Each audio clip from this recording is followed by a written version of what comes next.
Kenapa menjadi malam yang paling utama peringatan Isra wal Mi'raj tersebut? Karena malam tersebut Allah secara langsung bertatap muka dan berbicara kepada Rasulullah sallallahu alaihi wasallam. Di depan surga, di belakang neraka. Insya Allah pada saat kita salat, kita tidak akan memikirkan rumah, tidak akan memikirkan jalan.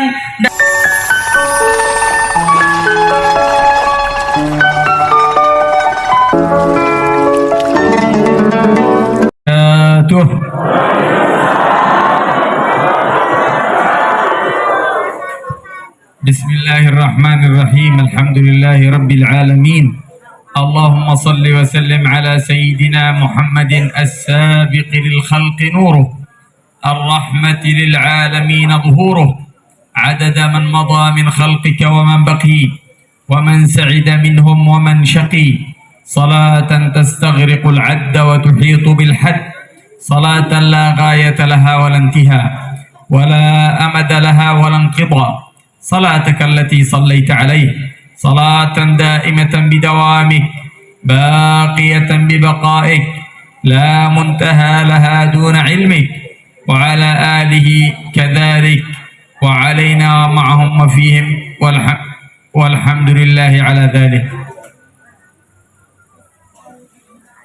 أيها الأحبة الكرام،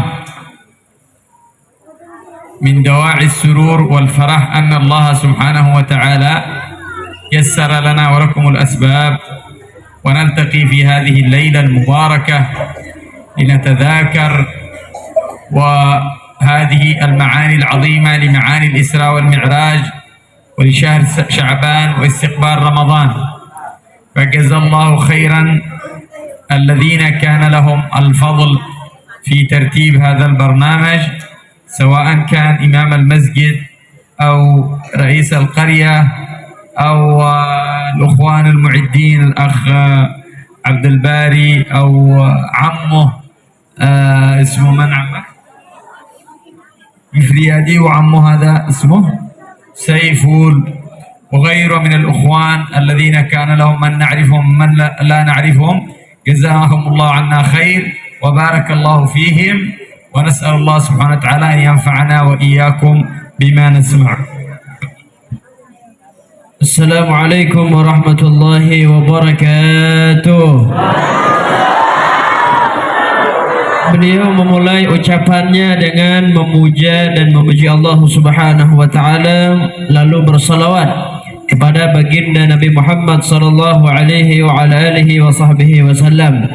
Kemudian beliau mengatakan bahwasanya alhamdulillah, malam yang penuh dengan keberkahan ini Allah mencurahkan kegembiraan yang sangat besar untuk kita semua, terutama untuk saya pribadi, karena Allah telah memudahkan kita untuk berjumpa, untuk bertemu di tempat ini untuk memperingati Isra wal Mi'raj, sekaligus kita berada di bulan Sya'ban dan kemudian menyambut bulan suci Ramadan. Kemudian kami ucapkan terima kasih yang sebesar-besarnya kepada seluruh panitia yang ikut andil di dalam terlaksananya acara pada malam hari ini, kepada pengurus masjid, kepada imam masjid, kepada Pak RT, Pak RW, kepala dusun, kepala lurah, seluruh yang hadir pada malam hari ini, dan terlebih khusus kepada mertua kami Bapak Jufriyadi dan adiknya Bapak Awaluddin Saifullah. Kita doakan mudah-mudahan kita semuanya mendapatkan keberkahan dari Allah, dan juga khususnya juga untuk yang telah membaca Al-Quran. Kepada seluruh hadirin, maaf tidak disebutkan satu persatu, kita minta kepada Allah mudah-mudahan Allah turunkan keberkahan untuk kita dan kita mengambil manfaat dari apa yang kita dengar insyaallah. يا الأحبة الكرام، نريدكم أن تسمعوا وأن تعوا، ولن تسمعوا ولن تعوا حتى تنصتوا وحتى تتركوا هذه الآلة، هذا الجهاز تتركونه. في الحديث عنه صلى الله عليه وسلم قال: من كان يؤمن بالله واليوم الآخر فليكرم ضيفه. ونحن في هذا اليوم ضيوف عليكم ونحتاج أن تكرمونا. مستعدين تكرمونا؟ شباب أطفال سكتة سكتة.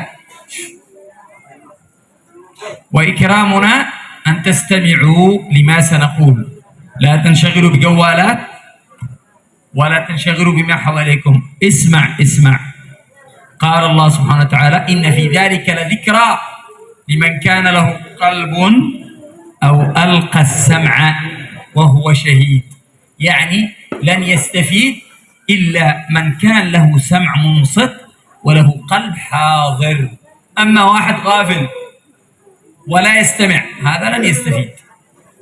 أسأل الله أن يجعل لنا قلوب حاضرة وأسماع واعية في خير ولطف وعافية. Maka kami sangat berharap kepada yang hadir pada malam hari ini untuk mendengarkan, dan tidak mungkin kita akan mendengarkan kecuali kita semuanya diam, tidak ada yang ngobrol, terutama dengan HP kita. Kata beliau, kita tidak akan mungkin fokus mendengarkan, apalagi diam mendengarkan, kecuali sebentar kita tinggalkan HP ini dulu. Jangan sibuk main HP, jangan tengok sana tengok sini, fokus dengan apa yang beliau sampaikan. Rasulullah bersabda, barang siapa yang beriman kepada Allah dan hari akhir, maka muliakanlah tamu. Maka kami ini adalah tamu-tamu kalian, maka kalian wajib menghormati kami. Bagaimana cara kalian menghormati kami ini? Terlebih khusus beliau, maka caranya mudah, cukup kalian dengarkan apa yang nanti beliau sampaikan. Jangan ada yang ngobrol, jangan ada yang ribut. Allah Subhanahu wa taala berfirman, sesungguhnya kalian akan mendapatkan pelajaran dan hikmah. Bagi siapa? Bagi yang memiliki hati yang hadir, hati yang khusyuk, dan mereka-mereka yang menyaksikan. Hati yang lalai, kemudian dia tidak fokus dengan apa yang disampaikan, maka dia tidak akan mendapatkan apa-apa kecuali hanya perkara yang sia-sia. مستعدين تسمعون وتنصتون إلى آخر المحاضرة؟ Siap mendengarkan sampai akhir ceramah? تتركون الجوالات؟ Siap tinggalkan HP sebentar? تتركون الكلام مع بعضكم البعض؟ Siap tidak ngomong? طيب بسم الله، خلونا نسمع. أيها الأحبة الكرام، الله سبحانه وتعالى من علينا أولا بشهر رجب، وشهر رجب محل لأعظم المعجزات للحبيب صلى الله عليه وسلم، وهي معجزة الإسراء والمعراج، الذي يقول فيها العلماء أنها أفضل ليلة على الإطلاق بالنسبة له صلى الله عليه وسلم. أفضل ليلة على الإطلاق بالنسبة له صلى الله عليه وسلم هي ليلة الإسراء والمعراج، ولهذا هي مناسبة عالمية إسلامية يحتفل بها المسلمون في مشارق الأرض ومغاربها. لماذا هي أفضل ليلة؟ قالوا لأن الحق سبحانه وتعالى خاطب فيها حبيبه ونبيه الذي هو نبينا وشفيعنا وحبيبنا. خاطب، لا إله إلا الله، خليكم عندي. خاطبه كفاحا. ما معنى كفاحا؟ أي من غير واسطة، أي أن الله سبحانه وتعالى لم يخاطب أحد، لا نبي مرسل ولا ملك مقرب قبله صلى الله عليه وسلم، لم يخاطبه إلا من وراء حجاب، أي من وراء حجاب النور، أو يرسل رسول أو يرسل له رسول. أما مباشرة هذه الخصوصية لم تكن إلا للحبيب صلى الله عليه وسلم في ليلة الإسراء والمعراج فقط، لم تحدث لأحد قبله ولا لأحد بعده. Maka peringatan Isra wal Mi'raj ini adalah termasuk salah satu mukjizat terbesarnya baginda Nabi Muhammad sallallahu alaihi wasallam. Maka malam Isra Mi'raj itu menjadi malam yang paling utama dari semua malam-malam yang ada, khusus untuk Rasulullah sallallahu alaihi wa ala alihi wasallam. Maka wajar peringatan Isra wal Mi'raj ini menjadi momen dan event yang diselenggarakan bukan hanya kita orang Indonesia, bahkan mereka-mereka yang tinggal di timur, di barat, di seluruh dunia, mereka juga merayakan peringatan Isra wal Mi'raj. Kenapa menjadi malam yang paling utama peringatan Isra wal Mi'raj tersebut? Karena malam tersebut Allah secara langsung bertatap muka dan berbicara kepada Rasulullah sallallahu alaihi wasallam. Beda dengan nabi-nabi yang lain. Kalau nabi-nabi yang lain, Allah selalu mengirimkan utusan berupa malaikat yang nanti Allah berpesan kepada malaikat tersebut untuk mendatangi nabinya. Atau andaikan Allah tidak mengirim utusan, maka Allah berbicara dengan hijab, ada pembatas sehingga tidak langsung. Maka percakapan Allah dan Nabi Muhammad itu tidak akan pernah terjadi oleh para nabi sebelumnya atau orang-orang setelah Nabi Muhammad sallallahu alaihi wasallam. وهذه يا أحباب كذلك أن الله سبحانه وتعالى أرى حبيبه ونبيه محمد من آياته الكبرى كما قال الله لقد رأى من آيات ربه الكبرى، فرأى آيات لم ترى قبلها وعظمة الله، ورأى الجنة ورأى النار ورأى الأمم ورأى أصحاب الطاعات ورأى أصحاب المعاصي ورأى ما سيحصل لأمته وأعطي عطيات وأمور رآها لا يوجد لها لغة ولا يمكن كشفها لأحد. قال الله سبحانه وتعالى فأوحى إلى عبده ما أوحى، أي أشياء عظيمة يستحيل الكلام عنها.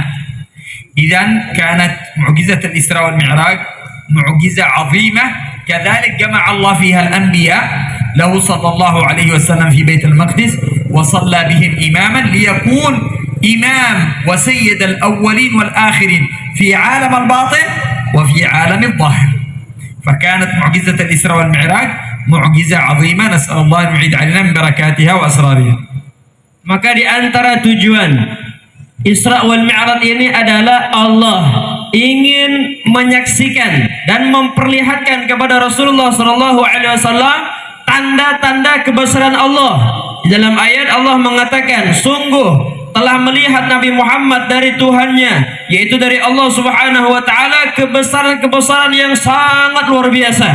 Nabi Muhammad sallallahu alaihi wasallam melihat neraka, surga, penduduk yang diazab, penduduk yang mendapatkan kenikmatan. Bahkan Nabi Muhammad melihat orang-orang yang akan hidup nanti ketika di surga bagaimana kehidupannya, di neraka bagaimana siksanya, bagaimana pedihnya. Semua itu telah disaksikan oleh Rasulullah, dan itulah kebesaran Allah Subhanahu wa taala. Maka pertemuan Allah dengan Rasulullah ini tidak menggunakan bahasa. Jangan kita bayangkan ada satu bahasa khusus percakapan antara Allah dan Nabi Muhammad.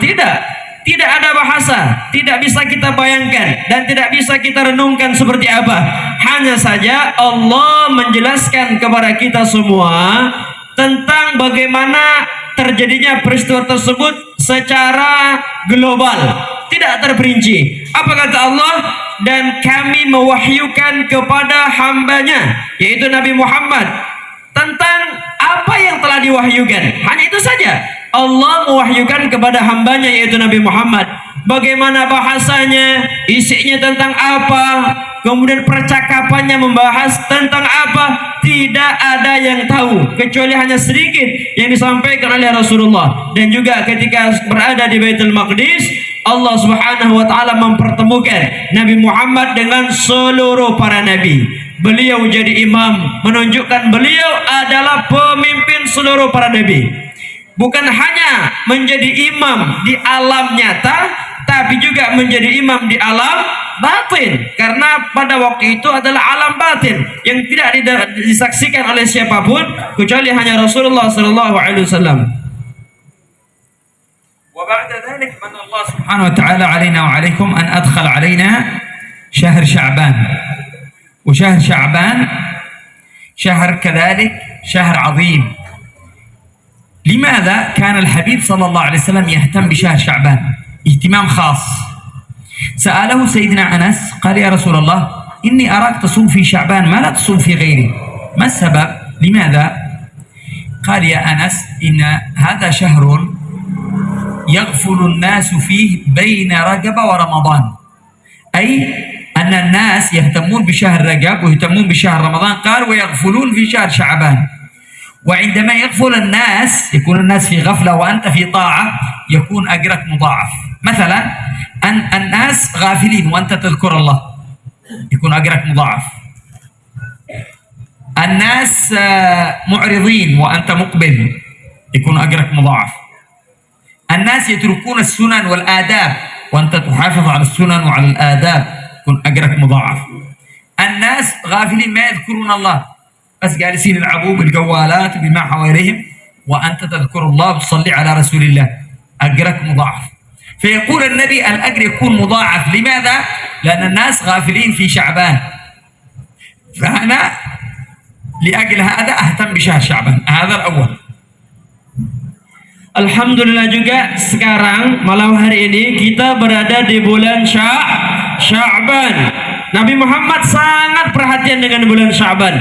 Saking perhatiannya Nabi Muhammad SAW di bulan Sya'ban ini sampai-sampai ada seorang sahabat namanya sahabat Anas.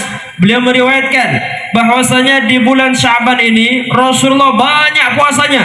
Maka ditanya, ya Rasulullah, kenapa kami melihat engkau ketika berada di bulan Sya'ban ini banyak sekali berpuasa, tidak seperti bulan-bulan yang lainnya?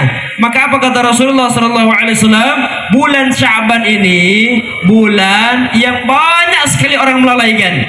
Ketika berada di bulan Rajab, terutama di malam awal Rajab, mereka perhatian. Kemudian masuk bulan Ramadan, mereka juga perhatian. Maka bulan Sya'ban ini di tengah-tengah, banyak orang yang lalai. Maka kata Rasulullah, kalau aku orang yang tidak lalai, sementara orang-orang semua lalai, maka pahalaku dilipat gandakan oleh Allah. Ibu bapak, kalau seandainya orang-orang lalai, tidur semuanya, kemudian bapak ibu salat, maka pahala salat bapak ibu tadi itu dilipat gandakan. Kemudian misalnya orang-orang meninggalkan sunnah, jarang dan lupa dengan sunnah, sedangkan ibu bapak Masya Allah istiqamah melaksanakan sunnah, maka pahala bapak ibu dilipat gandakan oleh Allah Subhanahu wa ta'ala. Orang-orang tidak mau zikir, sibuk main HP, sibuk kiriman WhatsApp dan sebagainya, tapi ibu pegang tasbih zikir kepada Allah, maka pahala bapak ibu dilipat gandakan oleh Allah Subhanahu wa ta'ala. Pahala ini dilipat gandakan kenapa? Melihat keadaan manusia. Kalau mereka banyak lalai, kita banyak zikir, pahalanya dilipat gandakan oleh Allah Subhanahu wa ta'ala. كذلك قال الحبيب صلى الله عليه وسلم أن شهر شعبان شهر تعرض فيه الأعمال على الله. تعرف ما معنى تعرض فيه الأعمال على الله؟ لا تشوفوني أني أنظر إلى هذا، إنما بعض المعلومات في فضائل شعبان ما سنتكلم به وليس غفلة. قال هذا الشهر شهر ترفع فيه الأعمال إلى الله سبحانه وتعالى، تعرض فيه الأعمال على الله، لأن عرض الأعمال على الله هناك عرضا أسبوعيا وهناك عرضا سنويا. العرض الأسبوعي يكون في يومين من الأسبوع. ما هما اليومان اللذان تعرض فيهما الأعمال على الله في الأسبوع؟ من يقول لي؟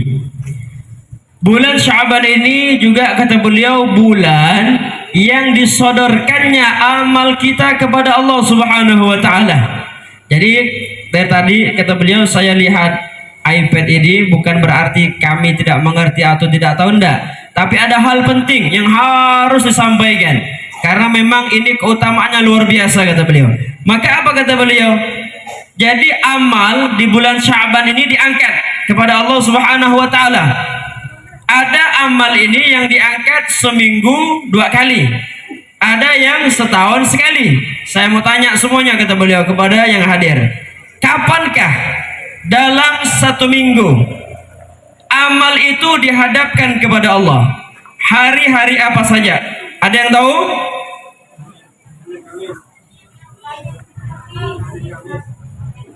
Man ya'rif? Siapa yang tahu? Ada ya.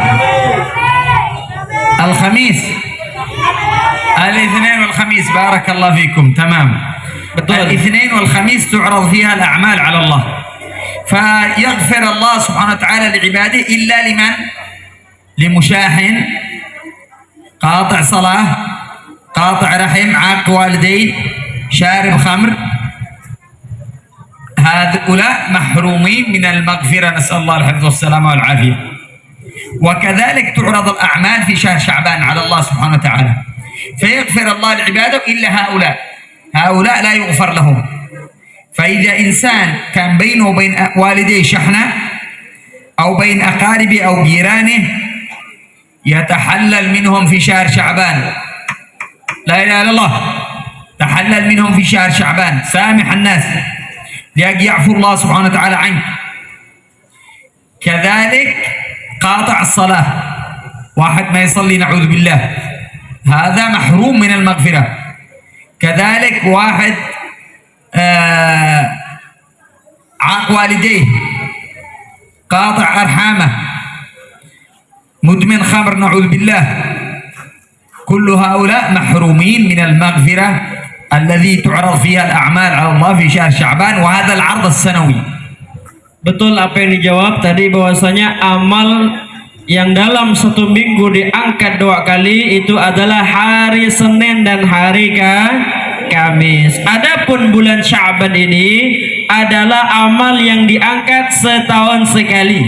Jadi mau yang seminggu 2 kali atau yang setahun sekali, ada beberapa golongan yang mereka ini tidak mendapatkan ampunan dari Allah. Siapa mereka? Yang pertama adalah mereka-mereka yang saling bermusuhan, tidak tegur sapa. Kemudian orang yang durhaka kepada kedua orang tuanya, orang yang punya permusuhan kepada tetangga, teman, kerabat dan saudaranya, terutama orang-orang yang meninggalkan salat. Dia tidak akan mendapatkan ampunan di bulan Sya'ban ini, dan tidak akan mendapatkan ampunan baik di hari Senin maupun di hari Kamis pada saat amal mereka disodorkan kepada Allah Subhanahu wa taala. وكذلك يا أحباب شهر شعبان شهر مقدمة لشهر رمضان، هو المقدمة والاستعداد لشهر رمضان. وشهر رمضان هو سيد الشهور، وعظمة هذا الشهر قال فيه الحبيب صلى الله عليه وسلم: لو تعلم أمتي، لا إله إلا الله، سكت، لو تعلم أمتي ما في رمضان لتمنت أن تكون السنة كلها أي العام كله رمضان. يعني لو رفع الله الحجاب فرأيت العطايا الإلهية والعتق من النار والإكرام والتقريب، قالت الأمة يا رب أن يكون رمضان العام كامل. إذا شهر رمضان شهر عظيم، لكن قبله شهر شعبان. كيف يستعد فيه الإنسان لشهر رمضان؟ أنت عندما تعمل أي حدث، ستسافر، ستبني بيت، ستتزوج، ستعمل أي شيء، قبله تستعد، صح؟ إذا رمضان يحتاج مننا إلى استعداد. كيف يكون الاستعداد لشهر رمضان؟ سيأتي معنا. Maka kata beliau, Bapak Ibu sekalian, Sya'ban ini adalah pendahuluan sebelum masuknya bulan suci Ramadan. Maka perlu persiapan. Jangankan bulan suci Ramadan, kita saja sebelum melakukan apa saja perlu persiapan. Tanpa persiapan tidak mungkin. Ada orang yang mau bangun rumah, kapan persiapannya? Lama baru dia bangun rumah. Orang mau nikahan, kapan persiapannya? 2-3 bulan lamanya terkadang. Persiapan dulu. Ada orang yang musafir, pengen mengadakan perjalanan jauh, juga demikian. Tidak mungkin dia ketika hari H mau berangkat, hari itu juga dia persiapan. Maka semuanya akan gagal dan berantakan. Maka bulan suci Ramadan itu adalah bulan pemimpin di antara bulan-bulan yang ada. Bahkan kata Rasulullah, andaikan umatku, yaitu kita semua ini, tahu bahwasanya Allah menurunkan ampunan, Allah membebaskan penduduk api neraka, Allah mengagungkan dan memuliakan bulan suci Ramadan, pasti kita berharap kepada Allah Ramadan itu 1 tahun penuh, bukan hanya 1 bulan. Maka kita akan minta kepada Allah, ya Allah, jadikanlah 1 tahun ini adalah bulan suci Ramadan, bukan hanya 1 bulan saja. Maka dari itu perhatikanlah apa yang akan kita sampaikan. فيكون بماذا يكون الاستعداد لرمضان؟ أولا يا أحباب أن تنوي النيات الصالحة. النيات الصالحة كان أول الفرح برمضان ودعاء الله سبحانه وتعالى أن يبلغك رمضان. قالوا كان السلف الصالح عليهم رضوان الله يفرحون باستقبال رمضان 6 شهور ويدعون الله سبحانه وتعالى أن يبلغهم رمضان 6 أشهر قبل رمضان. والحبيب صلى الله عليه وسلم كان إذا هل هلال شهر رجب يقول اللهم بارك لنا في رجب وشعبان وبلغنا رمضان. شوف كيف هذا أول. وكذلك الفرح أن الله سبحانه وتعالى تفرح أن الله سبحانه وتعالى طال عمرك لأن توصل إلى رمضان. قال الله سبحانه وتعالى قل بفضل الله وبرحمته فبذلك فليفرحوا. فهذا كله مما ينبغي أن نستعد فيه لرمضان. Jadi ada beberapa hal bentuk sebagai persiapan kita Bapak Ibu untuk menyambut bulan suci Ramadan. Yang pertama, kata beliau, tancapkan di dalam hati kita niat yang baik.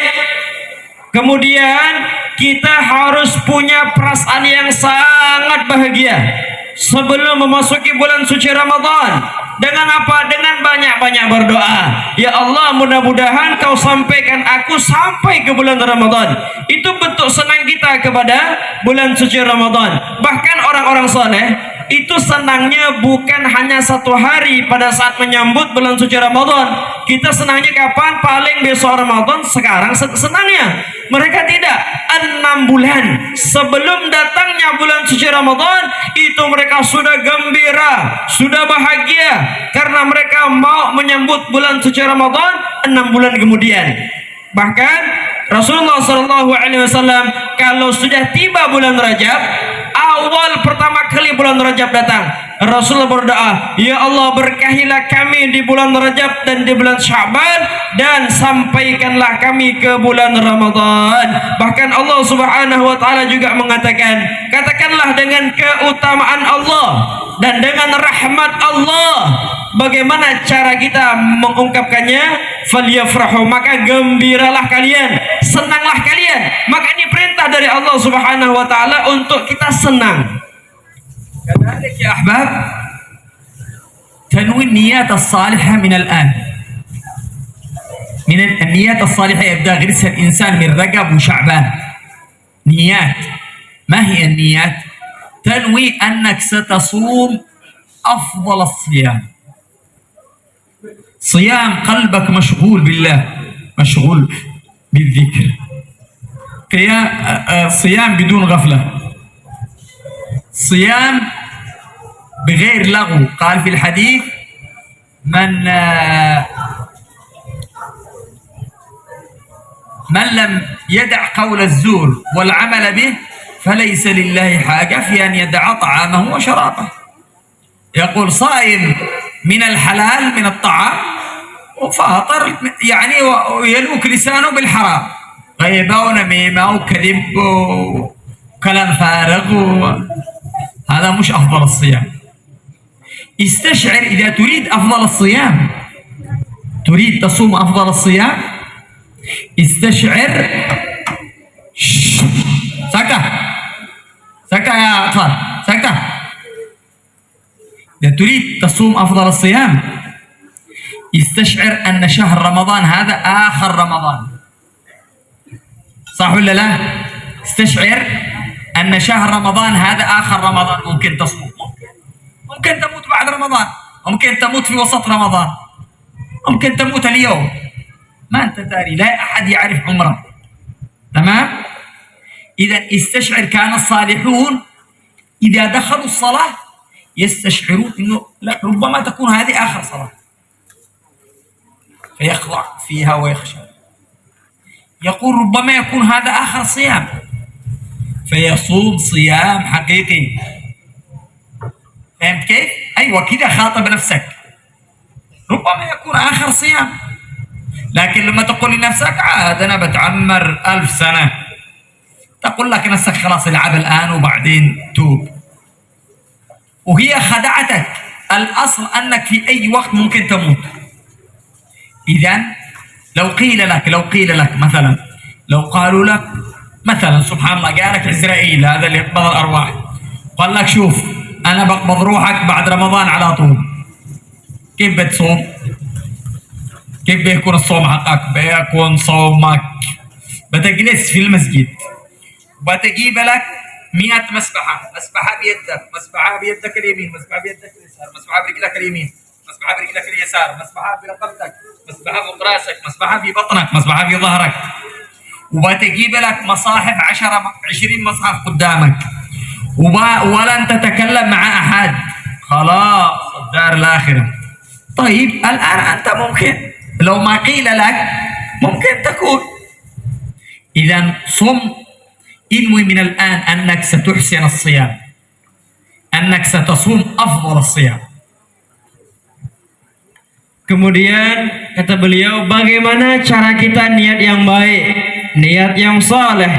Maka kata beliau, kita berusaha niatkan mulai sekarang bahwasanya nanti kalau sudah tiba saatnya di bulan suci Ramadan, aku akan berpuasa dengan sebaik-baiknya berpuasa. Bagaimana sebaik-baiknya puasa?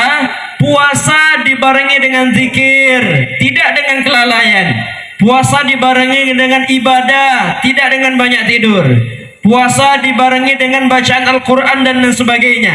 Kalau puasa masih banyak kelalaiannya, maka itu bukan puasa yang sempurna. Bahkan Rasulullah SAW bersabda, barang siapa yang tidak meninggalkan perbuatan yang keji, perbuatan yang buruk pada saat dia berpuasa, maka Allah tidak butuh dengan kamu meninggalkan meninggalkan minumanmu dan meninggalkan makananmu. Allah tidak butuh itu.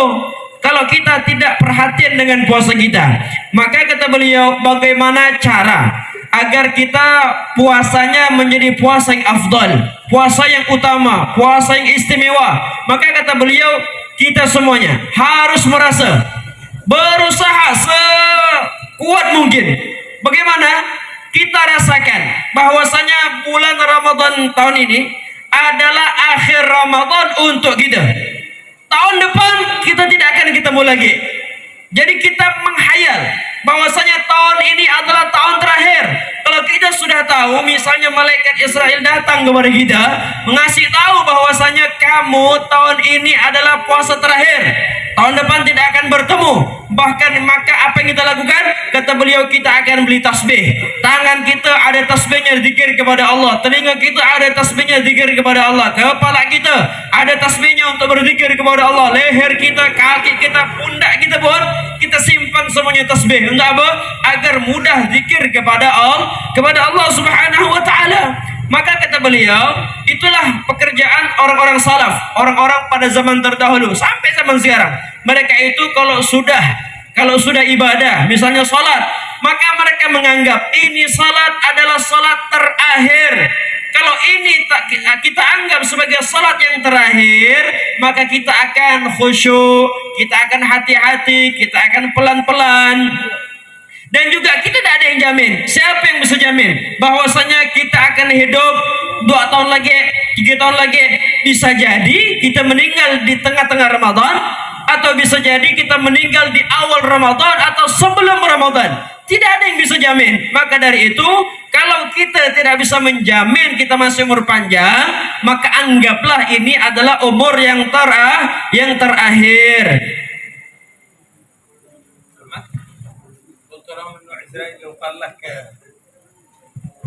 كذلك تنوي أنك تصلي أفضل الصلاة في رمضان. أفضل الصلاة تصلي صلاة بحضور مع الله، صلاة بدون لف دوران في الشوارع، رأسك في الشارع وأنت في المسجد، لا، صلاة حضور مع الله تحضر فيها، تستشعر أنه ربما هذه آخر صلاة. قال كان أحد السلف يرى عليه لما يدخل الصلاة خشوع عظيم حتى ينسى من حواليه، قالوا له ايش سر الخشوع هذا والخضوع حقك كيف؟ قال أنا أستشعر وأنا أصلي أن الجنة أمامي والنار خلفي، والملائكة تناديني إما إلى الجنة أو إلى النار. أستشعر كده إن أنا واقف على الصراط، وأن الجنة أمامي والنار خلفي، والنار تحتي يعني، والجنة والملائكة ستأخذني إما إلى الجنة أو إلى النار. لما استشعر كذا ما عاد افكر بالدنيا ولا باصحاب الدنيا ولا بفين انا، افكر في الصلاه واني لابد يوم من الايام ساكون في هذا المكان، ساكون على الصراط، الجنه امامي والنار تحتي. اذا استشعرت هذا ما عاد بات اروح السوق ولا عاد بتخرج الشارع وانت في الصلاه، يعني مخك ذهنك عقلك ما عاد بيروحش الشارع ولا عاد بيروح السوق ولا عاد بيروح البيت ولا عاد بيروح عند أي شيء، بيجلس مع الصلاة. إذا تنوي أنك تصلي أفضل الصلاة، صلاة بسننها. الترجمة الأول. Jadi kata beliau, salatlah kita semuanya dengan salat yang khusyuk. Berusaha untuk menghadirkan hati kita pada saat kita salat. Bahkan diriwayatkan orang-orang saleh itu kalau mereka salat khusyuknya luar biasa. Maka ditanya, bagaimana wahai orang-orang saleh ketika engkau salat mendapatkan salat yang khusyuk, rahasianya di mana? Maka dikasih tahu, apa kata beliau? Kalau aku sudah berada di dalam salat, maka aku merenung dan memikirkan bahwasanya di depanku ini adalah surga, di belakangku ini adalah neraka, dan malaikat memanggil dan mengatakan kepadaku, kamu kalau tidak selamat masuk ke dalam neraka, kamu kalau selamat masuk ke dalam surga. Maka itu yang teriang-iang di dalam pikiranku, maka aku takut sampai aku jatuh, aku masuk ke dalam neraka. Maka aku sholat dalam keadaan khusyuk. Begitulah apa yang dipikirkan oleh salaf. Kalau kita sudah demikian, kita renungkan pada saat salat bahwasanya kita ke depan neraka, di belakang, di depan surga, di belakang neraka. Insya Allah pada saat kita salat, kita tidak akan memikirkan rumah, tidak akan memikirkan jalan, tidak akan memikirkan apapun, tapi kita khusyuk di dalam salat tersebut. Salah ma'as sunan, ma'as sunan. Amma تصلي صلاة بدون سنن. تعرف ركعتي سنة الفجر القبلية، قال في الحديث عنه صلى الله عليه وسلم ركعتا الفجر خير من الدنيا وما فيها. لو جابوا لك الدنيا بذهبها وسياراتها بأموالها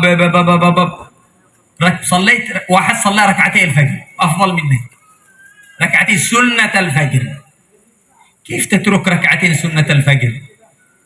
ما تتركها في رمضان وفي غير رمضان، لكن في رمضان أشد. كذلك تحافظ على تكبيرة الإحرام. قال في الحديث عنه صلى الله عليه وسلم من صلى 40 يوما يدرك فيها تكبيرة الإحرام مع الإمام كتب الله له براءتين. كتب الله له براءتين، خلاص أنت براءة من النار، براءة من النار وبراءة من النفاق. براءة من النفاق وبراءة من النار. كان طلاب في دار المصطفى عندنا في تريم، وكذلك في رباط البيضاء في غيرها، يعزمون على أنفسهم، ونساء بنات في تريم في غيره يعزمون على أنفسهم أنهم 40 يوم ما تفوتهم تكبيرة الإحرام مع الإمام. كبر الإمام يكبرون بعده، مش عادوا جالس يتوضي ويهذا ويدورون عليه وين أنت، إن طلع إن نزل. من حافظ على تكبيرة الإحرام مع الإمام 40 يوما كتب الله له براءتين، براءة من النار براءة من النفاق، إما في المسجد أو في غير المسجد. المهم يحافظ 40 يوم. Maka kata beliau, salatnya pun harus ada sunnahnya. Salat yang ada sunnah-sunnahnya juga. Kata beliau, banyak kita yang tidak tahu bahwasanya ada sunnah yang pahalanya begitu besar. Di antaranya 2 rakaat sebelum salat subuh. Keutamaannya itu lebih baik daripada dunia dan seisinya. Jadi andaikan kalian dikasihkan mobil, rumah, dunia sekalipun, kemudian kamu salat sebelum subuh 2 rakaat, maka ini tidak ada apa-apanya. Lebih baik kamu salat 2 rakaat sebelum subuh. Sayang masa kita tinggalkan keutamaan yang Allah berikan kepada kita, sedangkan itu tidak ada tandingannya dengan apapun. Kemudian juga kata beliau, kalau seandainya kita sudah melaksanakan ibadah sunnah-sunnah itu, istiqamah. Jangan hanya di bulan-bulan yang lain saja, tetapi di bulan Ramadan harus lebih giat lagi, harus lebih rajin lagi, karena pahalanya lebih besar. Dan juga kata beliau, perhatianlah kalian dengan takbiratul ihram. Takbiratul ihram bersama imam, keutamaannya besar. Dalam hadis Rasulullah mengatakan, barang siapa yang mendapatkan takbiratul ihram bersama imam selama 40 hari, maka Allah akan mencatat untuknya 2 keberuntungan. Yang pertama, Allah akan membebaskan dia dari api neraka. Yang kedua, Allah akan melepaskan darinya sifat kemunafikan. Maka subhanallah, santri-santri Darul Mustafa atau dia santri Dar Al-Bayda yang ada di Yaman sana dan pondok-pondok yang lain, mereka sangat bertekad jangan sampai selama 40 hari lewat begitu saja tidak mendapatkan takbiratul ihram bersama imam. Maksudnya apa takbiratul ihram bersama imam? Maksudnya pada saat imam bertakbir, kita cepat takbir setelahnya. Tidak sibuk duduk, tidak sibuk di luar, tidak sibuk cari sendal. Langsung masuk ke masjid, imam takbir, setelah imam langsung kita ikut takbir. Tapi kalau sampai imam rukuk, maka kita sudah ketinggalan untuk takbir. Dan sholat berjamaahnya tadi pun tidak mesti di masjid, kata beliau. Andaikan kita berjamaah di rumah pun tidak apa-apa, yang penting kita tidak ketinggalan takbiratul ihram bersama imam. Baik imam itu ada di masjid atau imam kita sholat berjamaah di rumah. ما تقول إلا فقط أصلا هذولا جالسين في المعهد ما يستطيع. لا، أنا أعرف أناس عندنا ساكنين في بيوتهم وعندهم مشاغلهم نساء ورجال، واظبوا على 40 يوم تكبيرة الإحرام مع الإمام. Jangan kita menyangka paling ini bisa dilakukan untuk anak-anak pondok ya. Kami ini kan orang kampung, orang desa, mana bisa? Jangan. Beliau sudah melihat real dan kenyataan bahwasanya di rumah-rumah yang beliau saksikan di sana itu, subhanallah 40 hari lamanya betul-betul mereka menjaga takbiratul ihram bersama imam, tidak ketinggalan sekalipun. بل بعضهم حافظوا عليها في مكة وفي المدينة. تخيلوا، يعني في مسجد مكة أو في مسجد المدينة يذهب عمرة أو شيء، أو يكون ساكن هناك أو يشتغل هناك ويواظب على 40 يوم على تكبيرة الإحرام ما تفوته، يستعد للصلاة قبل الوقت. Bahkan subhanallah, mereka-mereka yang ada di Mekah untuk umrah, سيدنا سعيد بن المسيب بناته لما جاءه الممات، بناته كنا حوله يبكين عليه، قال لا تبكين علي، لي 40 عاما ما أذن المؤذن إلا وأنا داخل المسجد، ما عاد يأذن إلا وأنا في المسجد. قال النداء هذا بس خلاص. Kata beliau bahwasanya lebih istimewa lagi. Apa itu? Bahkan mereka-mereka yang ada di Mekah itu, kalau mereka umroh, kalau mereka kerja, atau mereka sedang tinggal, ya penduduk Mekah aslinya, entah bekerja atau umroh, mereka tetap menjaga takbiratul ihram bersama imam. Bahkan diriwayatkan ada seorang imam besar, Sa'id bin Musayyib, itu beliau mengatakan selama 40 hari lamanya tidaklah seorang muadzin itu azan kecuali aku sudah ada di dalam masjid tersebut. وكذلك يا أحباب تحافظ على سنن الصلوات. قلنا ركعتي سنة الفجر، عندك بعد ذلك صلاة الضحى. كيف ما تصلي الضحى؟ قال في الحديث لا فقر مع ضحى ولا غنى مع زنا. لا يحافظ عليها إلا مؤمن. تصلي ركعتين سنة الضحى وتنوي فيها كذلك الاستخارة. ايش معنى الاستخارة؟ تستخير الله في كل أعمالك، في خروجك، في دخولك، في أكلك، في شربك، في عملك، في أولادك، في كل ما يخصك. تقول الاستخارة العامة، تصلي الله تعالى ركعتين سنة الضحى مع الاستخارة في كل أعمالك، يكون كل أعمالك تحت رعاية الله وتحت استخارة الله سبحانه وتعالى. فهم؟ دائما في حياتك كلها تصلي ركعتين سنة الضحى الساعة 8 الساعة 9 الساعة 7 بعد ما تطلع الشمس. صلي ركعتين، صلي 4، صلي 8 كم ما تستطيع. وانوي في الركعتين الأوليتين ركعتين سنة الضحى مع سنة الاستخارة في كل أعمالك التي ستعملها هذا اليوم. ثم إذا استطعت، عندكم كلكم معكم جوالات، افتح كذا شوية الجوال وقل دعاء الاستخارة، يطلع لك دعاء الاستخارة، اقرأ دعاء الاستخارة. Tadi kita sudah jelaskan bahwasanya di antara sunnah-sunnah yang harus kita lakukan adalah sholat-sholat sunnah yang lainnya. Seperti kata beliau ada sholat sunnah duha. Karena diriwayatkan bahwasanya tidak ada kefakiran bagi orang yang istiqamah sholat duha. Dan tidak akan menjadi orang kaya kalau dia pernah berzina. Kemudian kata beliau tidak akan menjaga sholat duha ini kecuali dia benar-benar orang mukmin. Orang yang mukminnya setengah-setengah tidak akan menjaga. Maka juga kita niatkan pada saat kita sholat duha, niat juga istikharah. Niat istikharah. Apa itu? Niat minta petunjuk dari Allah. Baik amal kita, aktivitas kita, pekerjaan kita sehari semalam, di pagi harinya, entah itu jam 7, jam 8, jam 9, atau kamu laksanakan 4 rakaat, 8 rakaat, terserah.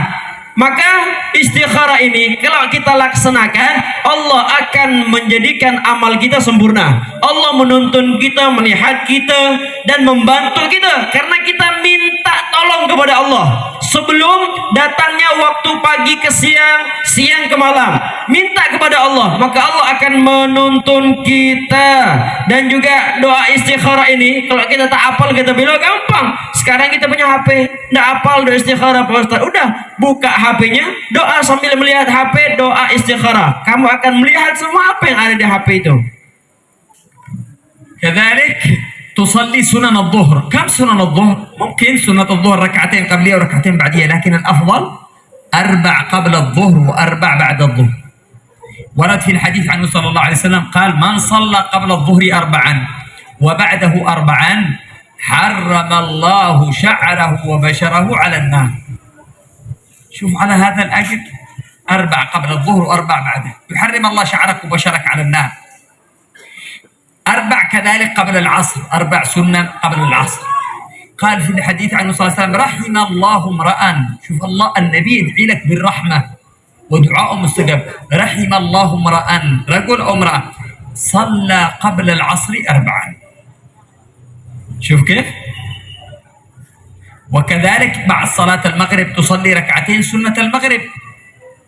وإذا عادك بتصلي لك 4 أو 6 ركعات ما يسمى بسنة الأوابين، خير وبركة. سمى هذه صلاة الغفلة، ناس غافلين وأنت تصلي أو تذكر الله سبحانه وتعالى وتقرأ قرآن أو في مسجد أو في مجلس علم. كذلك صلاة العشاء، تصلي العشاء وتصلي ركعتين سنة العشاء، وبعدها تصلي 4 ركعات لله تعالى تسميها سنة الرضا. ورد فيها أن من صلى 4 بعد العشاء بعد سنة العشاء وقبل الوتر 4 ركعات لله تعالى فكأنما صلاهن من ليلة القدر. هذا إذا كان في غير رمضان، فكيف في رمضان؟ من لك ركعتين سنة العشاء، من لك بعدها 4 ركعات، قل صلي لله تعالى 4 ركعات سنة الرضا، أي أن الله يرضي عنك ويرضي عن والديك وعن أهلك. الله أكبر، صلي 4 ركعات بدون تشهد أوسط كذا، ركعة بركعة بركعة بركعة بدون تشهد أوسط. الركعة الأولى، الركعة الثانية، الركعة الثالثة، الركعة الرابعة، وهكذا. ثم الوتر تصلي الوتر أقل الوتر 3، وإذا بتصلي أكثر 5 ولا 7 ولا 9 ولا 11، خصوصا في رمضان حاول أنك تكمل الوتر إلى 11 ركعة، لأنه هذا موسم عظيم شهر رمضان. Kemudian kata beliau, sunnah-sunnah yang lainnya. Ada sunnah qabliyatul zuhur dan ba'diyatul zuhur.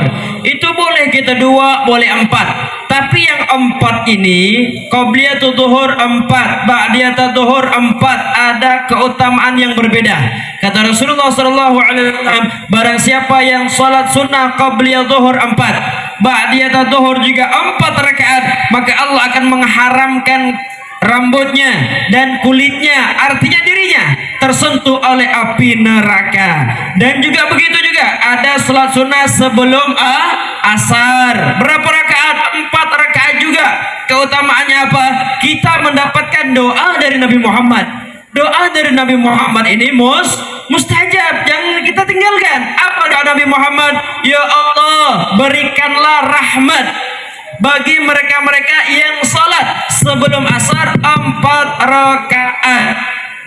Juga nantinya nak salat ba'diyatul maghrib. Setelah ba'diyatul maghrib, kalau kita punya waktu luang, salat namanya salat awabin, yaitu salatnya orang-orang yang sedang lalai. Itu 6 rakaat dikerjakan setelah ba'diyatul maghrib. Kemudian setelah ba'diyatul maghrib ada namanya ba'diyatul isya, 2 rakaat. Kalau kita masih punya waktu dan kesempatan, setelah salat sunnah ba'diyah maghrib, ba'diyah isya, salat lagi 4 rakaat, namanya salat sunnatur ridha. Salat sunnatur ridha, keutamaannya apa? Barang siapa yang salat sunnah ba'diyatul isya 2 rakaat, kemudian habis itu salat sunnah lagi 4 rakaat, niatnya saya niat salat sunnah ridha 4 rakaat karena Allah Subhanahu wa taala. Sunnatur ridha apa maksudnya? Yaitu Allah meridhai keluarga kita, Allah meridhai kita, istri kita, anak kita.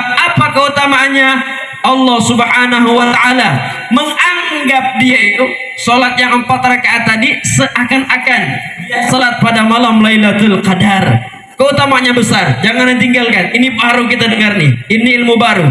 Kemudian kata beliau juga witir, jangan ditinggalkan. Witir boleh 3, boleh 5, boleh 7, boleh 9, boleh 11, yang penting ganjil. Namun kata beliau, kalau di bulan Ramadan kalian sempurnakan witir itu 11, jangan cuma 3.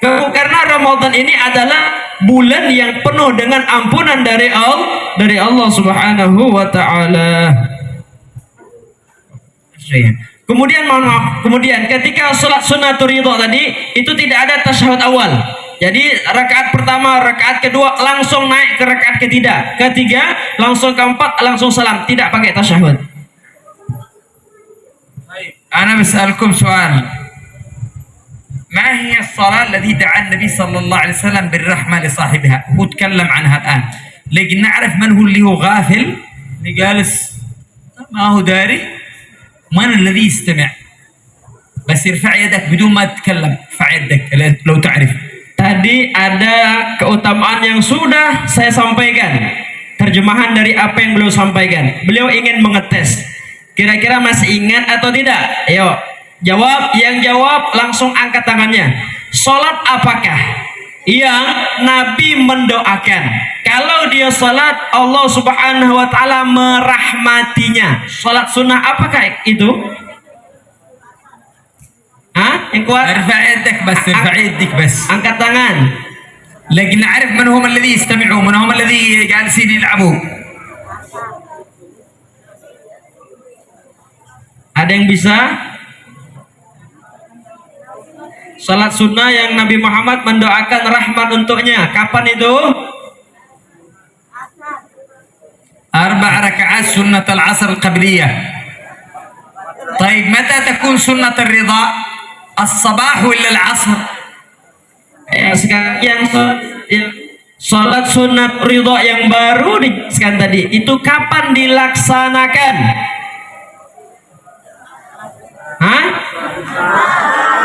Sunnah sholat sunnatur ridho kapan dilaksanakan? Setelah Isya. العشاء. الغافلين اسمعوا. Setelah Isya, Bu, bukan setelah asar. بعد الجلسة بنعمل لكم اختبار. بعد الجلسة اختبار نشوف من الذي حاضر ومن الذي ضايع. Jadi kata beliau nampaknya habis ceramah ini mau dikasih ujian ya lah. Soalnya beda. Kalau ulama Yaman ini ilmu semua ceramahnya, beda dengan ulama lokal. Banyak lucunya, beda. Jadi kita harus siap dengarkan ilmu semuanya. مستعدين للاختبار إن شاء الله؟ Siap ujian? يا الله تمام. يا الله. طيب كذلك تستعد لرمضان بأنك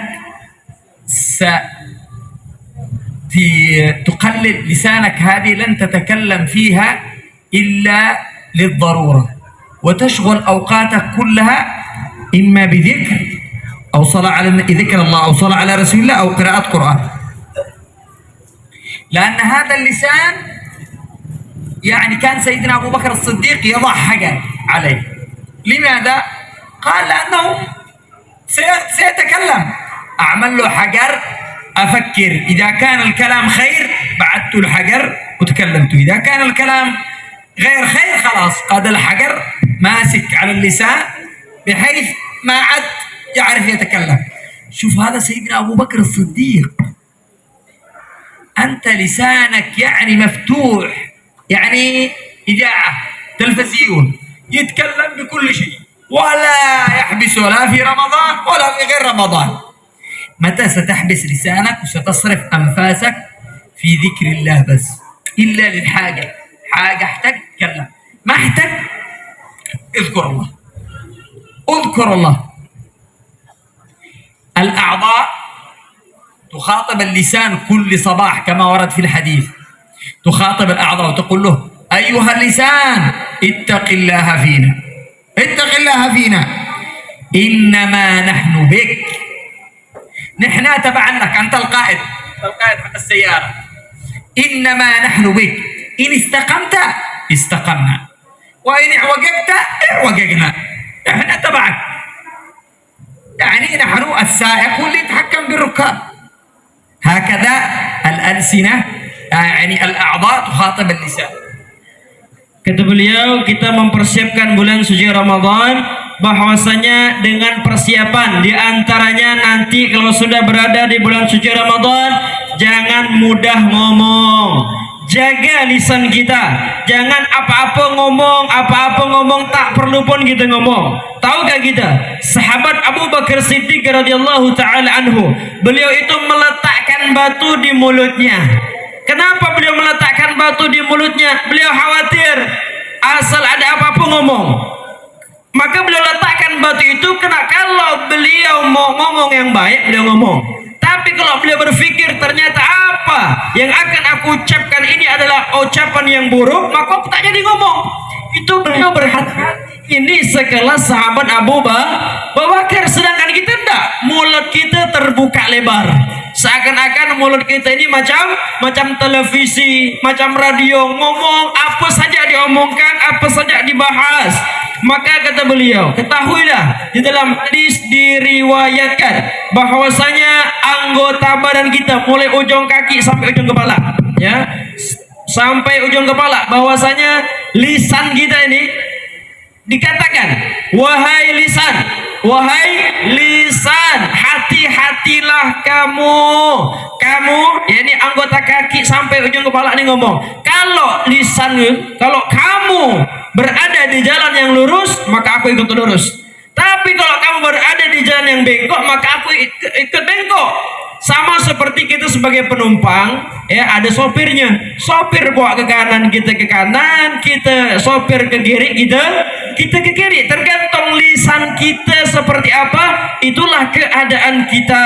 Kemudian jangan sampai nanti di bulan Ramadan kita tidak menjaga lisan. Jaga kebiasaan kita. Kalau kita ndak ada kepentingan untuk ngomong, gunakan untuk zikir, gunakan untuk baca Quran, gunakan untuk salawat, kecuali ngomong yang penting-penting saja.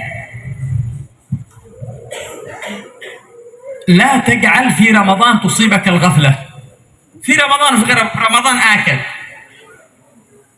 انشغل بذكر الله. قال في الحديث أكثر ما يتحسر الإنسان يوم القيامة إذا مرت عليه ساعات عمره في الدنيا على أنه مرت عليه ساعة ولم يذكر الله فيها. قال لما يعرضون عليه شريط الدنيا ساعات من الدنيا تمر ساعة الذي فيها ذكر ولا فيها عبادة فيها نور، والساعة الذي فيها معصية تمر ظلمة، والساعة اللي فيها غفلة لا طاعة ولا معصية تمر فارغ ولا فيها شيء. قال فيتحسر يقول يا ليتني ذكرت الله، يا ليتني صليت على رسول الله، يا ليت هذه الخزينة الفارغة كانت ملآنة. شوف كيف؟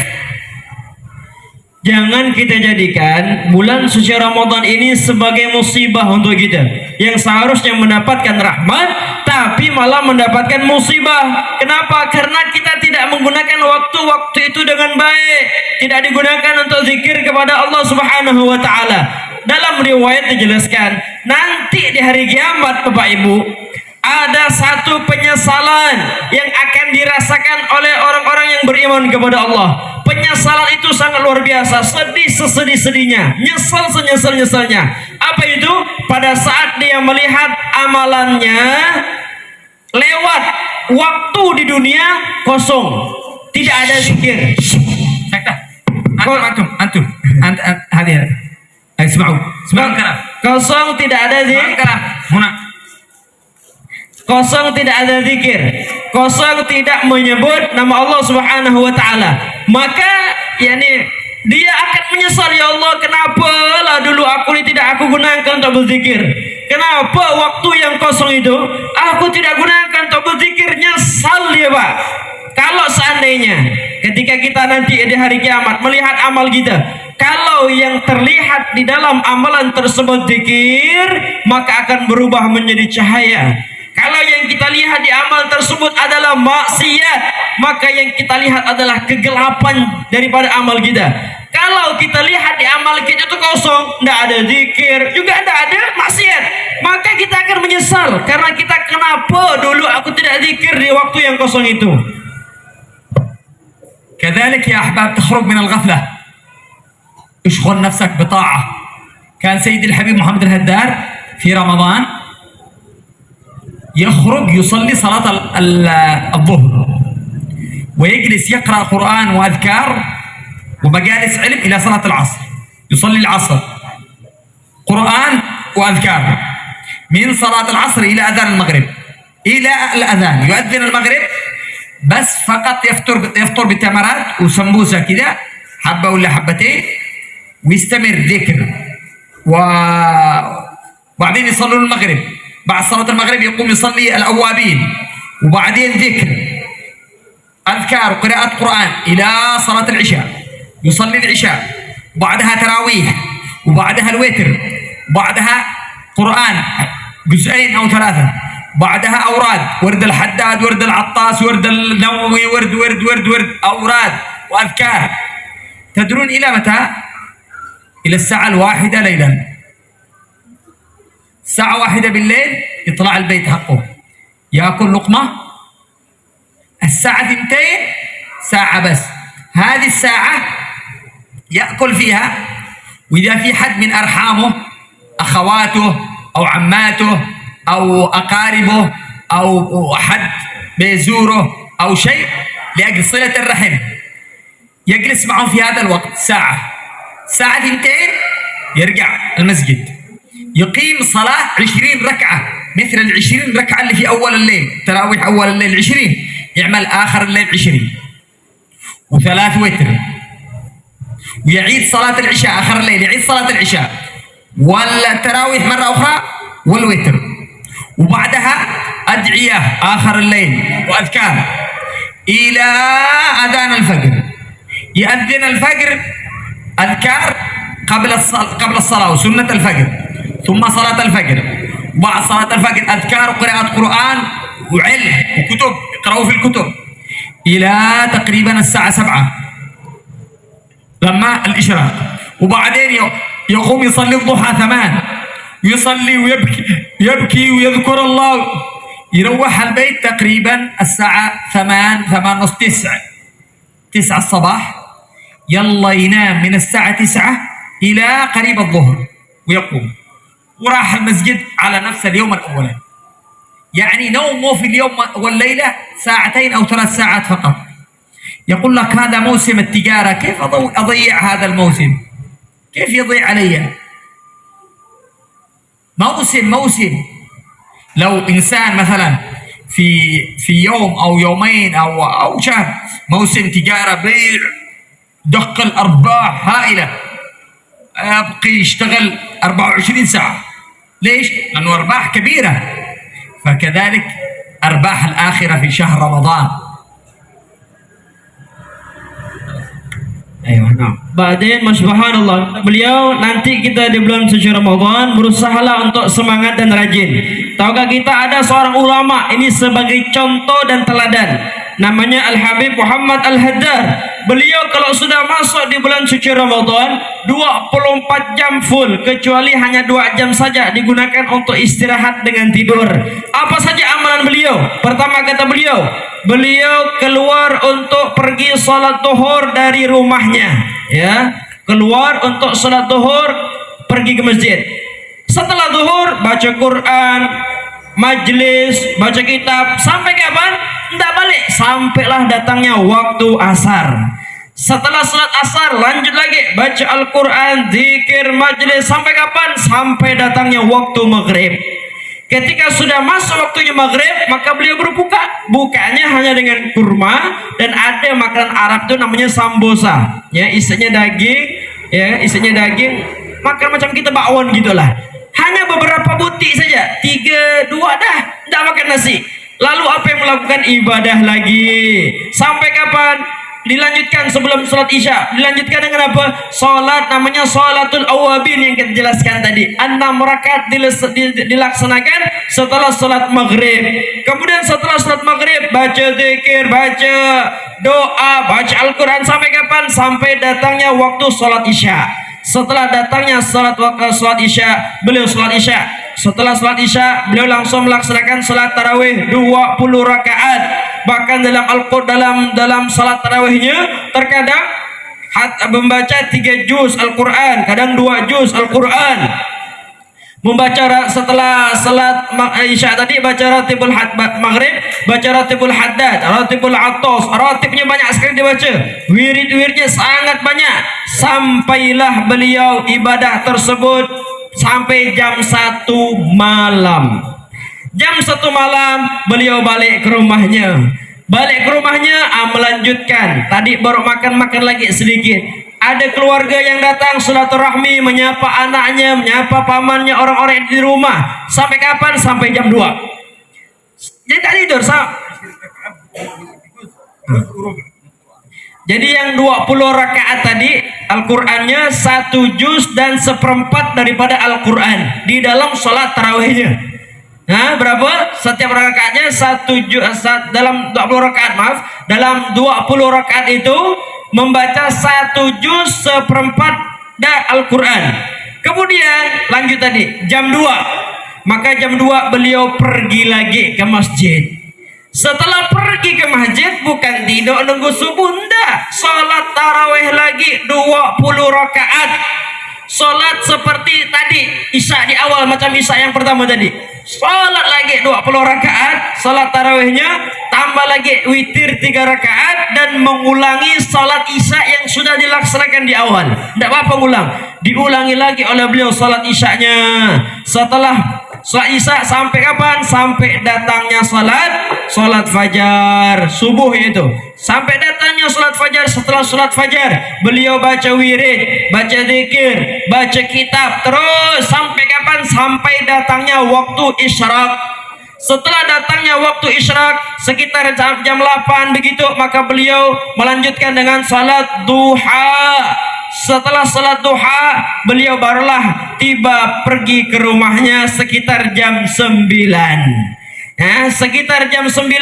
Setelah jam 9 sampai zuhur, disitulah beliau istirahat untuk tidur. Jadi dalam 24 jam sehari semalam beliau tidurnya hanya 2 jam saja.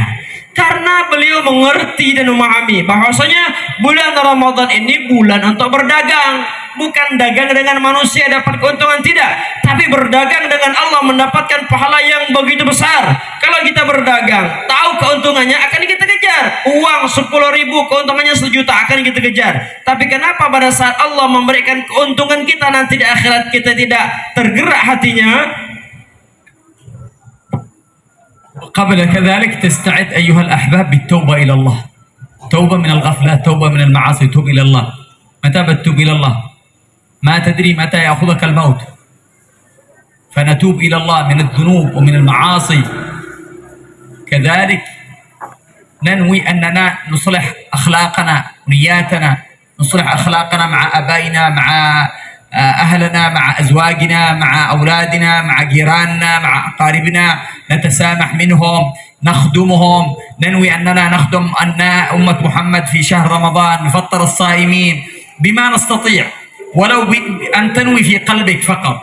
إذا ما أنت قادر انوي أنه إذا يسر الله لك أنك تفطر الصائمين ولو بشربة ماء يعطيك الله مثل أجرهم. تنوي النية الصالحة. كان بعض الصالحون إذا أعطيته تمر يأخذها، هذه التمر أعطيته مثلا 3 تمر، يأخذ 1 أو 2 ويعطيها لغيره، يقول له ابدأ افطر بهذه وأنت افطر بهذه. هو يكون معه 3 تمرات، 1 يخليها له و2 يعطيها لصائمه، يكون حصل مثل أجر هذا ومثل أجر هذا. فهمت كيف؟ أيوة. ولهذا يا أحباب إن شاء الله نحن نلقنكم التوبة والذكر حتى نرتبط بشيوخنا عن شيوخهم إلى الحبيب صلى الله عليه وسلم. وإن شاء الله نكون كلنا مستعدين لأن يكون هذا رمضان إن شاء الله أبرك الرمضانات، ولا ننشغل إلا بالذكر وبالعبادة والطاعة وقراءة القرآن، ولا نتكلم إلا بما نحتاج إليه للضرورة. ما نحتاج إليه نسكت، نذكر الله، نأخذ لنا مسبحة، نجهز مصاحفنا. من يستطيع أن يقرأ القرآن فليقرأ القرآن، ومن لا يستطيع يقرأ القرآن يكرر سورة قل هو الله أحد، يكررها، فإن 3 مرات من قل هو الله أحد تعدل قراءة القرآن. كذلك أزيد. أيوة. كذلك في ليلة النظرة، أول ليلة من شهر رمضان، أول ليلة قال في الحديث إن الله ينظر إلى عباده في أول ليلة، أول لحظات دخول شهر رمضان، فيغفر، فمن نظر إليه لن يعذبه أبدا. ولهذا عندنا في تريم وفي يحرصون على هذه الليلة، ليلة النظرة، قبل ما يدخل وقت رمضان. أول ليلة قبل ما يدخل الوقت، متى يدخل؟ من أذان المغرب، أول ما يأذن المغرب يجلسون من قبل المغرب بساعة أو بنصف ساعة في المساجد أو في البيوت متوضئين مستقبلين القبلة، يذكرون الله ويدعون الله سبحانه وتعالى، بحيث تدخل أول دقيقة من رمضان وأنت في توجه إلى الله سبحانه وتعالى، فلعل الله ينظر إليك فلا يعذبك وتكون سبب توبتك. طيب إذا كان اليوم هذه أنا فعلت كذا، طلع اليوم الثاني مش رمضان، افعل اليوم الثاني مثلها. إن طلعت رمضان تمام، ما طلعت رمضان افعل اليوم الثاني كما فعلت في اليوم الأولى، والله أعلم. Jadi untuk penutup kata beliau ikhtitam, bahwasanya kita juga harus memperbaharui taubat kepada Allah Subhanahu wa taala. Taubat kepada Allah, kita tidak tahu kapan Allah Subhanahu wa taala akan mencabut nyawa kita. Kita tidak ada yang tahu. Perbaruhilah taubat. Dengan apa? Dengan memperbanyak niat-niat yang baik dan juga memperbaiki hubungan kita dengan sesama kawan teman siapapun di antara mereka. Saling memaafkan, saling tolong menolong, saling membantu. Yang punya salah cepat minta maaf. Kemudian yang pernah dizalimi, maafkanlah orang yang pernah menzalimimu. Karena ini kita ingin sama-sama mendapatkan kebaikan dari Allah Subhanahu wa taala. Niat yang banyak, niat yang baik. Kalau kita tidak mampu untuk melakukannya, paling tidak kita sudah niat. Misalnya nanti ketika di bulan suci Ramadan, niat bahwasanya kita ingin memberi bukaan orang yang berpuasa. Karena pahalanya besar. Barang siapa yang memberi makan orang yang berbuka puasa, maka dia mendapatkan pahala orang yang berpuasa itu. Jadi kalau kita memberi makan orang buka puasa, jadi double pahala kita. Kita puasa dapat pahala dan mendapatkan pahala dari orang yang kita sedekahkan itu. Double, dua puasa kita dapatkan. Maka subhanallah, ada pemenuduk tarif, kalau mereka dikasih, misalnya dia punya 3 kurma, maka disedekahkan 2 kurma tersebut bukan untuk 1 orang, tapi dibagi-bagi. Satu kurma untuk temannya lagi, satu lagi untuk temannya. Jadi dia mendapatkan pahala 2 orang yang sedang berpuasa. Kalau 2 dikasih ke 1 orang, pahalanya berapa?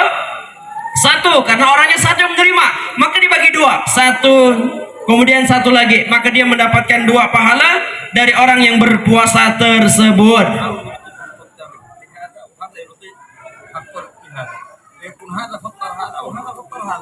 Bahkan yang lebih keren lagi, ya, setelah kita memberi kurma tersebut kepada kawan kita, ya, karena kita bersedekah, kita sudah dicatat oleh Allah sebagai orang yang memberi makan orang yang berpuasa. Nanti dia ngasih lagi ke kita, supaya orang tadi itu mendapatkan pahala yang sama, karena dia juga sedekah memberi bukaan orang yang berpuasa. Jadi dua-duanya dapat pahala. Kita sedekah kepada dia, ya, kemudian dia bersedekah kepada kita, maka dua-duanya mendapatkan pahala double, sama-sama double.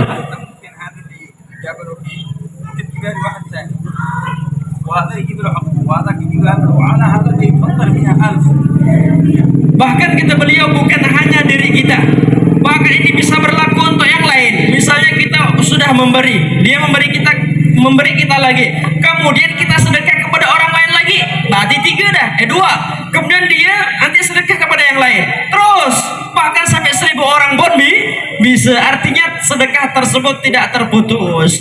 Kemudian beliau ingin nanti mentalkinkan kepada kita kalimat taubat, agar kita nyambung kepada guru-guru kita, nyambung kepada para masyayikh kita, nyambung sampai kepada Rasulullah sallallahu alaihi wasallam.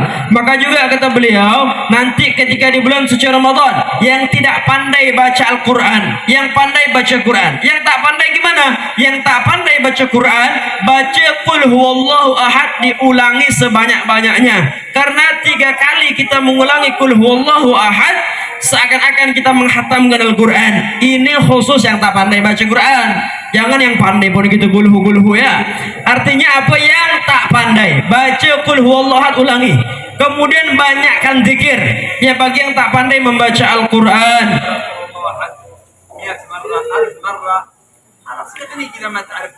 bahkan baca 100 kali, 200 kali. Kalau yang tidak baca Al-Quran itu menyamai pahala kita membaca Al-Quran, karena tidak pandai baca Quran.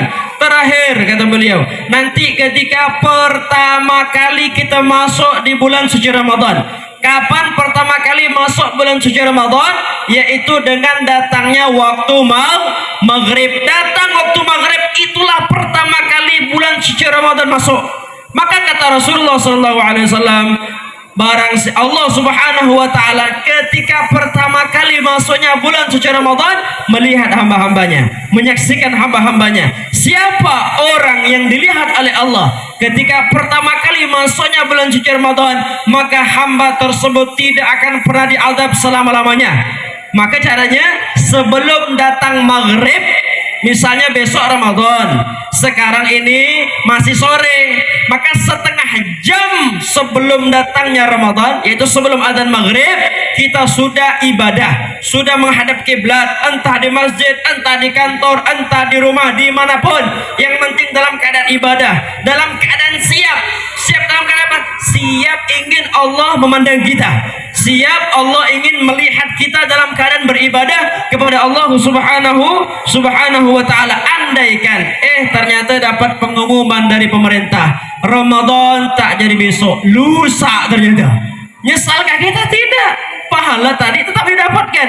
Besok ngulang lagi, setengah jam sebelum datangnya maghrib kita sudah siap-siap, yang di masjid, yang di rumah, karena pada malam hari itu Allah melihat siapa yang menghadap kepada Allah tidak akan diazab selama-lamanya.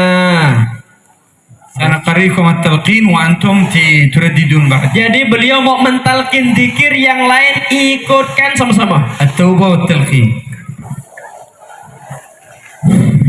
Qulu jami'an. Nastaghfirullah.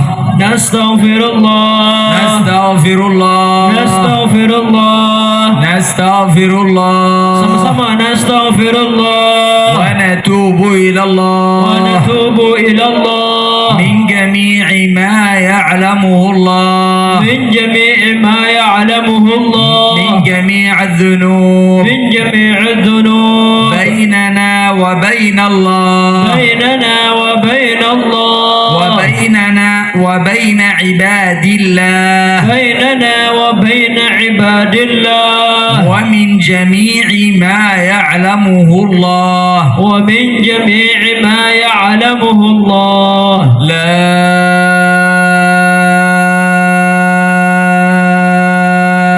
إله إلا الله لا إله إلا الله لا إله إلا الله لا إله إلا الله لا إله إلا الله لا إله إلا الله محمد رسول الله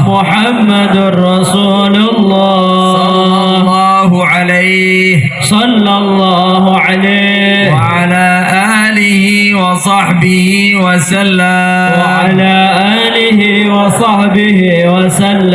على ذلك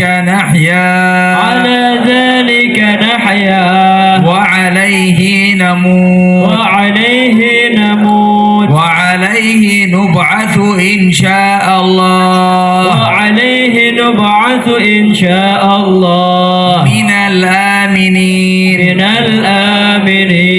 الذين لا خوف عليهم ولا هم يحزنون بفضلك اللهم يا رب العالمين الحمد لله رب العالمين. Amin semuanya. Amin. اللهم إنا نسألك البركة لهذه القرية ولأهلها ورجالها ونسائها وصغارها وكبارها. اللهم إنا نسألك رضاك والجنة ونعوذ بك من سخطك والنار. ربنا ظلمنا أنفسنا وإن لم تغفر لنا وترحمنا لنكونن من الخاسرين. ربنا لا تزغ قلوبنا بعد إذ هديتنا وهب لنا من لدنك رحمة إنك أنت الوهاب. اللهم إنا نسألك العفو والعافية والمعافاة الدائمة في ديننا ودنيانا وآخرتنا وحالنا كله يا أرحم الراحمين. اللهم احينا بطاعتك وحينا بذكرك وحي موات قلوبنا يا أرحم الراحمين. ارزقنا كمال الاستعداد للموت. اللهم ثبتنا على الحق فيما نقول وثبتنا على الحق فيما نفعل وثبتنا على الحق فيما نعتقد. اللهم اصرف ذرات أعمالنا وخلقات عقولنا وقلوبنا في طاعتك وفي رضاك وفي خدمة دينك إلى يوم الدين يا أرحم الراحمين. اللهم لا تجعلنا وللحاضرين والحاضرات في مقامنا هذا ذنبا إلا غفرته ولا هما إلا فرجته ولا دينا إلا قضيته ولا مريضا إلا شفيته ولا محتاجا إلا كفيته كفيته ولا سائلا إلا أعطيته ولا مجاهدا في سبيلك إلا نصرته ولا مجتهدا في الدين إلا أعنته ولا عدوا إلا خذلته ولا طفلا إلا أدبته وربيته ولا ميتا إلا ورحمته ولا عملا صالحا إلا وقبلته ولا حسنة إلا وزكيتها ولا سيئة إلا ومحوتها ولا حاجة من حوائج الدنيا والآخرة لك في رضاها ولنا فيها صلاح إلا قضيتها ويسرتها بجودك وكرمك وفضلك يا أرحم الراحمين. اللهم إنا لنا حاجات لإخواننا ولأحبابنا والحاضرين لا نعلمها أنت تعلمها فعجل اللهم لنا في قضائها. اللهم اقضي حاجاتنا واستر عوراتنا وامن روعاتنا واكفنا ما همنا في الدارين. اللهم تولنا وتولى أحوالنا وحاجاتنا بما توليت به أحوالكم عبادك الصالحين في مع اللطف والعافية بالسلامة في الدارين يا أرحم الراحمين. اللهم اغننا برضاك من سخطك وبمعافاتك من عقوبتك وبك منك لا نحصي ثناء عليك أنت كما أثنيت على نفسك. اللهم ارزقنا كمال الهدى والتقى والعفاف والغنى. اللهم إنا نسألك موجبات رحمتك وعزائم مغفرتك والسلامة من كل إثم والغنيمة من كل بر والفوز بالجنة ونجاة من النار. آمين. اللهم يا من وفق أهل الخير للخير وعنهم عليه وفقنا للخير وأعنا عليه وتقبله منا. اللهم اجعل قدوم هذا الشهر الكريم علينا وعليكم قدوم خير قدوم بركة قدوم نصرة للإسلام والمسلمين. اللهم انصر إخواننا المسلمين المجاهدين في فلسطين انصرهم نصرا مؤزرا. اللهم احقن دماءهم واشف جرحاهم وعلى ابتلاهم كلهم ولا تكن عليهم بقدرتك يا أقدر القادرين. اللهم عليك باليهود والنصارى المعتدين. اللهم رد كيدهم في نحورهم ولا تبلغهم المراد ولا بعض المراد. اللهم اكفنا شرهم بما شئت وكيف شئت عاجلا غير آجل مع اللطف والسلام بالمسلمين بقدرتك يا أقدر القادرين ويا أرحم الراحمين. اللهم إنا اغفر لنا وارحمنا وتجاوز عنا. اغفر لوالدينا ولمشايخنا ولآبائنا وأمهاتنا. اغفر لنا مغفرة شاملة تغسل بها درنا ذنوبنا وسيئاتنا وغفلتنا يا أرحم الراحمين. اللهم اجعل قدوم هذا الشهر علينا قدوم خير وبركة على بلداننا بلدان الإسلام والمسلمين. اللهم ارزقنا في هذا الشهر تمام الصيام وتمام القيام وتمام الصلاة وتمام الأذكار وتمام العبادة وتمام الطاعة وتقبل طاعاتنا وتقبل أعمالنا بأفضل ما تقبلت به طاعاتكم من عبادك الصالحين. اللهم لا تحرمنا خير ما عندك لشر ما عندنا ووفقنا لما تحبه وترضى حسا ومعنا ظاهرا وباطنا على هذه النية وكل نية صالحة معنا ومشايخنا في العلم والدين أن الله يدرك النيات في النيات والدعوات في الدعوات والأعمال في الأعمال يشفع فينا حبيبه ونبيه محمد صلى الله عليه وسلم في كل أحوالنا بسر أسرار الفاتحة إلى حضرة النبي. اللهم صل وسلم وبارك عليه. بسم الله الرحمن الرحيم. الحمد لله رب العالمين الرحمن الرحيم مالك يوم الدين. إياك نعبد وإياك نستعين اهدنا الصراط المستقيم صراط الذين أنعمت عليهم غير المغضوب عليهم ولا الضالين. آمين. Kembali ke MC.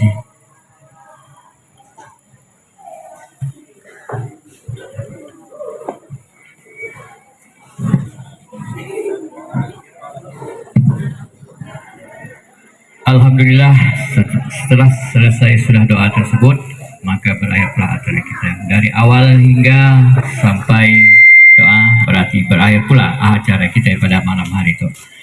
Kami selaku dari pengurus Masjid Al-Mud terima kasih kepada bapak-bapak, ibu-ibu, bapak-bapak haji, ibu-ibu hajah yang telah hadir di tengah-tengah di desa Gayung Bersambut itu. Jadi kami selaku dari pengurus masjid mohon maaf sekiranya di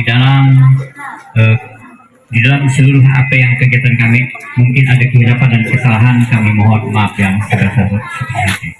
Jadi sebelum kita mengakhiri itu, marilah bersama-sama kita membaca hamdalah. Alhamdulillahirabbil alamin. Sekali lagi kami ucapkan ribuan terima kasih kepada bapak-bapak yang mana